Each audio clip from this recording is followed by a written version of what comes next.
প্রিয় সাংবাদিকবৃন্দু, print media, electronic media, YouTuber সকল সাংবাদিককে আমি আমার সালাম জানাই। আপনারা নিশ্চয়ই অবগত আছেন, কিছুদিন ধরে কার্যক্রম নিষিদ্ধ একটি দল ও তাদের সহযোগী সংগঠনের নামে সামাজিক যোগাযোগ মাধ্যমে মাধ্যম ব্যবহার করে বিভিন্ন অপপ্রচারের মাধ্যমে পরিকল্পিতভাবে দেশের আইনশৃঙ্খলা পরিস্থিতি অবনতির প্রচেষ্টা করছে, বিশেষ করে ঢাকা শহরের। গত কয়েকদিনে রাজধানীর বিভিন্ন স্থানে ককটেল সদৃশ্য বস্তু নিক্ষেপ এবং বিভিন্ন যানবাহনে সংযোগের মাধ্যমে জনমনে আতঙ্ক ছড়ানো সহ আইনশৃঙ্খলা বিনষ্ট করার অপচেষ্টা অব্যাহত আছে। 1 নভেম্বর থেকে 11 নভেম্বর পর্যন্ত 15টি ভিন্ন ভিন্ন স্থানে 17টি ককটেল বিস্ফোরণ ঘটানো হয়েছে এবং গত 2 দিনে 9টি যানবাহনে অগ্নিসংযোগের ঘটনা ঘটেছে। ককটেল বিস্ফোরণের ঘটনায় এ পর্যন্ত 17টি মামলা রুজু করা হয়েছে এবং এসব ঘটনার সাথে জড়িত থাকার অপরাধে 50 জনকে গ্রেপ্তার করা হয়েছে গত 24 ঘন্টায়। প্রিয় সাংবাদিকবৃন্দ, আপনারা জানেন, কার্যক্রম নিষিদ্ধ একটি দল ও সহযোগী সংগঠনের নেতাকর্মীরা আত্মগোপনে থেকে রাজনৈতিক কর্মকাণ্ড পরিচালনা করার অপচেষ্টা করছে। এরই অংশ হিসেবে রাজধানীর বিভিন্ন স্থানে ঝটিকা মিছিলের মাধ্যমে জনমনে আতঙ্ক সৃষ্টির চেষ্টা করছে। অক্টোবর থেকে এ পর্যন্ত 14টি ঝটিকা মিছিল করে তারা এবং স্বল্পস্থায়ী এসব মিছিলের ছবি সামাজিক যোগাযোগের মাধ্যমে ছড়িয়ে দিয়ে নিজেদের অস্তিত্ব জানান দেওয়ার চেষ্টা করছে। অক্টোবর থেকে আজ পর্যন্ত ঝটিকা মিছিল পরিকল্পনা, অর্থায়ন ও অংশগ্রহণের সাথে জড়িত কার্যক্রম নিষিদ্ধ একটি দল ও অঙ্গ সংগঠনের 552 জন নেতাকর্মীকে গ্রেপ্তার করেছে ঢাকা মেট্রোপলিটন পুলিশ। গ্রেপ্তারকৃতদের কাছে পাওয়া তথ্য এবং তাদের প্রাক পরিচয় যাচাইয়ে দেখা যায় তাদের অধিকাংশই রাজধানী ঢাকার বাইরে থেকে আসা। অর্থের বিনিময়ে তারা ঢাকায় এসে ঝটিকা মিছিলে অংশগ্রহণ করে আবার ঢাকার বাইরে চলে যায়।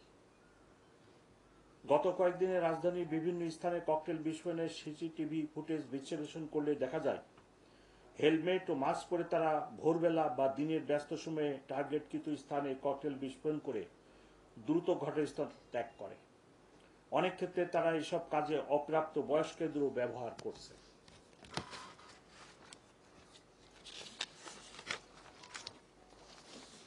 উপস্থিত প্রিয় সাংবাদিকবৃন্দ, আপনাদের মাধ্যমে সম্মানিত নগরবাসীর নিকট সুনির্বন্ধ অনুরোধ কোনো অবস্থাতেই যেন অপরিচিত কোনো লোককে আশ্রয় প্রদান না করেন। ম্যাচ, হোটেল, গেস্ট হাউসে জাতীয় পরিচয়পত্র দেখে বর্ডার উঠানোর জন্য সংশ্লিষ্টদের অনুরোধ করছি।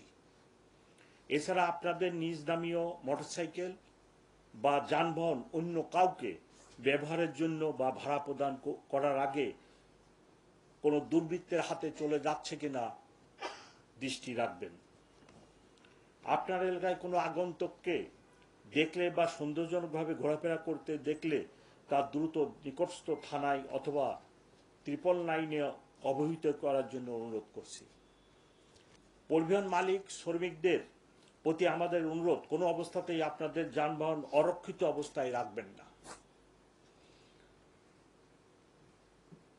কেননা গত 2 দিনে যে সকল যানবাহন, বিশেষ করে বাসে যে আগুনের ঘটনা ঘটছে, অধিকাংশই রাত্রে রাস্তায় পার্ক করা ছিল এবং এই বাসের নিরাপত্তা দেওয়ার জন্য কোনো লোক ছিল না।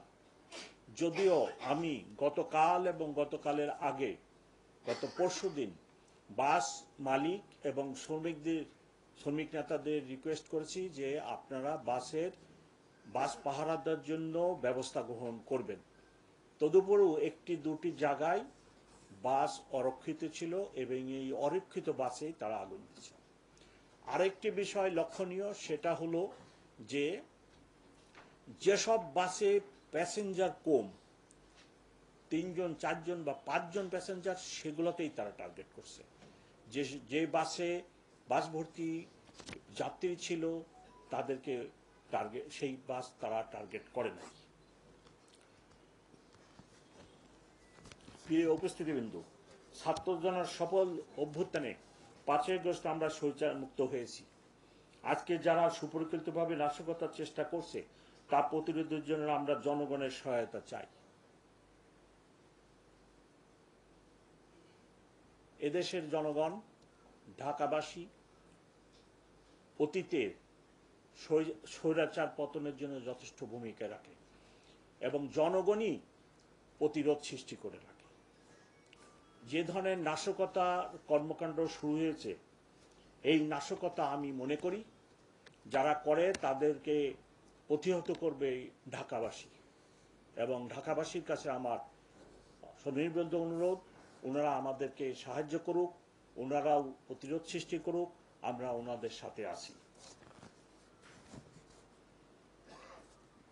গতকাল পুলিশকে নিক্ষেপ করে দুর্বৃত্তরা ককটেল নিক্ষেপ করে। একটি ঘটনা ঘটে জসিমউদ্দিন রোডে, আরেকটি মৌচাকে। ফ্লাইওভারের উপর থেকে জসিমউদ্দিন রোডে সার্জেন্টের উপরে ককটেল নিক্ষেপ করা হয়। আল্লাহর অশেষ রহমত, এই ককটেল আমার সার্জেন্টের পায়ে পড়ে এবং সে আহত হয়। মৌচাক মার্কেটের এখানে পিকেট ডিউটি করা অবস্থায় তাদের উপর নিক্ষেপ করে, কিন্তু তাদের গায়ে লাগে না।